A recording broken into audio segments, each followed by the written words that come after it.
ഇതുകൊണ്ട് ഭംഗി വാക്ക് പറയാനെന്ന് വിചാരിക്കരുത്. ആ കോളനിയിൽ ഇത്ര സൽസ്വഭാവിയും കുലീനവതിയുമായ ഒരു പെണ്ണില്ല. കയറി വന്ന ഒരു അതിഥി അല്ലേ? ആ അതിഥിക്ക് പക്ഷെ നമ്മൾ ആരും അറിയില്ല, നമ്മൾ ആരാണെന്ന് അറിയില്ല. അതെ, ആരാണവൾ പല വർഷച്ചോട്ടിൽ നിശ്ചയം നിൽക്കുന്നത്. അവർക്ക് നമ്മൾ അറിയില്ല. അവരുടെ പേര് ദിയ കൃഷ്ണൻ എന്നാണ്. പക്ഷെ അവരെ നമുക്ക് എല്ലാവർക്കും അറിയാം. അമ്മൂമ്മ അല്ലേ? നല്ല ബെസ്റ്റ് മോളാ. ഇതിന്റെ ഒരു വിത്ത് കിട്ടോ? ഞങ്ങളുടെ ഈ സൈസ് ഇല്ല. അച്ഛന്റെ പ്രശസ്തിയിൽ അറിയപ്പെട്ട ഒരാളല്ല, അല്ലെങ്കിൽ 4 പെൺമക്കൾ ഉള്ളത് കൊണ്ടും ആ പെൺമക്കൾ വ്ലോഗ് ചെയ്തു ഓരോന്നോരോന്നായിട്ട് വ്ലോഗ് ചെയ്ത് അങ്ങനെ അറിയപ്പെട്ടവരും അല്ല. നീ എന്റെ മാനം കളയരുത്, നിനക്ക് എന്ത് വേണേലും ഞാൻ തരാം.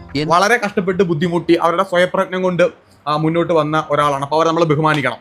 അതെ, ആ മുഖത്ത് എഴുതി വെച്ചിട്ടുണ്ട്, ആർക്കും വാരിക്കോരി കൊടുക്കുന്നവളാണ്. ഇനി നോറ എന്തുകൊണ്ട് അത് ചെയ്തു, അത് ഏറ്റവും ആദ്യം പറയാം. എന്നിട്ട് ഈ പ്രതികരിച്ച ആളുടെ ആ ഇന്റൻഷൻ അല്ലെങ്കിൽ പ്രതികരിച്ച ആളുടെ കുറച്ച് കാര്യങ്ങളിലേക്ക് ഞാൻ വരാം. എന്താ പറഞ്ഞ? നമ്മുടെ ബിഗ് ബോസ് താരം നോറ മുസ്കാനെതിരെ വധഭീഷണി മുഴകിയിരിക്കുകയാണ് ദിയ കൃഷ്ണ. ഇതിനിടയ്ക്ക് അങ്ങനെ ഒരു സാധ്യത ഇറക്കിയോ? എന്റെ ഭർത്താവിന്റെ മുഖത്തായിരുന്നുവെങ്കിൽ പിന്നീട് ഒരു ദിവസം കേക്ക് കഴിക്കാൻ ആ വ്യക്തി ഉണ്ടാകില്ല. നോറയ്ക്കെതിരെ ദിയ കൃഷ്ണ. ഒന്ന് പോവാടാ പോയി തരത്തി പോയി കളിക്കടാ. ഈ ഒരു വീഡിയോയുടെ താഴെ വന്നിട്ട് സീക്രട്ട് ഏജന്റിനെ ആണെങ്കിൽ ബോഡി ഷെയിം ചെയ്യുന്ന രീതിയിലുള്ള ഒരു കമന്റ് നമ്മുടെ ദിയ കൃഷ്ണ ഇട്ടേക്കുന്നത്, അതായത് കുള്ളരാണെന്നും പറഞ്ഞുകൊണ്ട്. ഒരു ഹൈറ്റ് ഡിഫറൻസ് ശരിക്കും ഹാപ്പി സെക്ഷൽ ലൈഫിന് ഒരു ഹിൻഡ്രൻസ് തന്നെയാണ്. അത് വേൾഡ് മുഴുവൻ പ്രൂവ് ചെയ്തിട്ടുള്ള തിയറിയാണ്. മനസ്സിലായോ? നമ്മുടെ കല്യാണത്തിനൊക്കെയാണ് ഇതുപോലത്തെ ഒന്ന് പരിപാടി കാണിക്കുന്നതെന്നുണ്ടെങ്കിൽ നോറ മുസ്കാൻ അല്ല, നമ്മുടെ എത്ര ഫ്രണ്ട് ആണെങ്കിലും ആരാണെങ്കിലും പിടിച്ചിട്ട് പൊട്ടിരി കൊടുക്കാൻ തോന്നും. ഉള്ള കാര്യം പറയാമല്ലോ. ബോറായോ? മനോഹരമായി. കുറച്ച് ഓവറായോ എന്നൊരു ഡൗട്ട്. നോറ എന്റെ അടുത്ത് നേരത്തെ വന്ന് പണി തരുമെന്ന് പറഞ്ഞു, പക്ഷെ ഞാൻ അതിനെ പറ്റി ചിന്തിക്കുന്നില്ല. മറന്നുപോയി. പെട്ടെന്ന് ഷോക്കായി. അത് സത്യം കേട്ടോ. അവിടെ സ്വാഭാവികം. ഞാൻ ചെയ്ത പ്രവൃത്തിയും നോറ ചെയ്ത പ്രവൃത്തിയും ശരിയാണ് എന്നുള്ളതല്ല, ഞങ്ങൾക്കിടയിലുള്ള ഫൺ മൊമെന്റ് ആയതുകൊണ്ട് ഞങ്ങൾ അത് എൻജോയ് ചെയ്തു. ആ പരിപാടി അവിടെ കൊണ്ട് തീർന്നു. ആരുടെ പ്രശ്നം? ഇവര് തമ്മിലുള്ള ഒരു പ്രശ്നം. ഇവർക്ക് എന്താ പ്രശ്നം? ഇവർക്ക് പ്രശ്നമൊന്നുമില്ല. അപ്പൊ പിന്നെ തനിക്ക് എന്താ പ്രശ്നം? കഴിഞ്ഞിട്ടാണ് ദിയ കൃഷ്ണ ഒരു സ്റ്റോറിയുമായിട്ട് വരുന്നത്. ആ കള്ള ബെടുക്കൂസ് വെറും മണ്ടന. I seriously don't know who they R.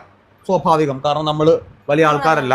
ഞങ്ങള് എന്താ പറയണ്ടേ, നെപ്പോ കിഡ്സ് അല്ല. അവിടെ ഇവിടെ വിളിച്ചു പറഞ്ഞത് 2 കാരണങ്ങളാണ്. അതുകൊണ്ട് തന്നെ അവന്റെ രോഗം കണ്ണുകടിയാണെന്ന് അവർക്ക് എനിക്ക് മനസ്സിലായി. കുടുംബത്തിൽ എല്ലാവർക്കും യൂട്യൂബ് ചാനൽസ് ഇല്ല. ഞങ്ങള് ഒറ്റക്ക് വഴി വെട്ടി വന്ന ആൾക്കാരല്ല. നിങ്ങൾ എല്ലാവരും ഒറ്റക്ക് വഴി വെട്ടി വന്ന ആൾക്കാരാണ്. ഒബിയസ്ലി നിങ്ങൾ വലിയ വലിയ ആൾക്കാർ. Okay fine.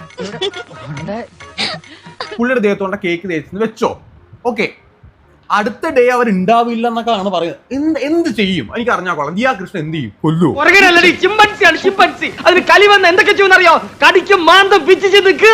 അനന്തൊക്കെ എന്നെ ഒത്തിരി വിമർശിച്ചിട്ടുണ്ട്. ബട്ട് ഉള്ള കാര്യം പറയാമല്ലോ. അപ്പൊ അവന്റെ വീട്ടിൽ പോലീസിനെ വിട്ടു ദിയ കൃഷ്ണയുടെ. കാരണം ഇവര് ഹൈറാണല്ലോ, ഒരു മെയിൻ ആൾക്കാരായിട്ട് പോലീസിനെ കിട്ടി വരട്ടി അങ്ങനത്തെ പരിപാടീസ് ഒക്കെ ചെയ്തിട്ടൊക്കെ ഉണ്ട്. അപ്പോ മോശം പരിപാടിയായിട്ടാണ് പേഴ്സണലി എനിക്ക് ഫീൽ ചെയ്തേ. കാരണം നിങ്ങൾ വലിയ തമ്പരാട്ടി കുടുംബമോ മറ്റേ രാജ കുടുംബമോ കിണ്ടാമണ്ടി എന്നൊക്കെ പറഞ്ഞേക്കാം. അതൊന്നും ഇവിടുത്തെ നമുക്കതൊന്നും വലിയ കാര്യമൊന്നുമില്ല. പ്രത്യേകിച്ച് വല്ല കാര്യമുണ്ടോ? എന്തിനാണ് ഇങ്ങനെ ഇല്ലാന്ന് നടക്കണേ? അതൊക്കെ ഗോപാലകൃഷ്ണൻ ഒരു നമ്പർ അല്ലേ? ഇത് എന്റെ ഒരു നമ്പറാ. പോക്കിരുത്തം കളിക്കുന്നത് അതിൽ വേണ്ട തെണ്ടി. നമുക്ക് പിന്നെ കാണാം.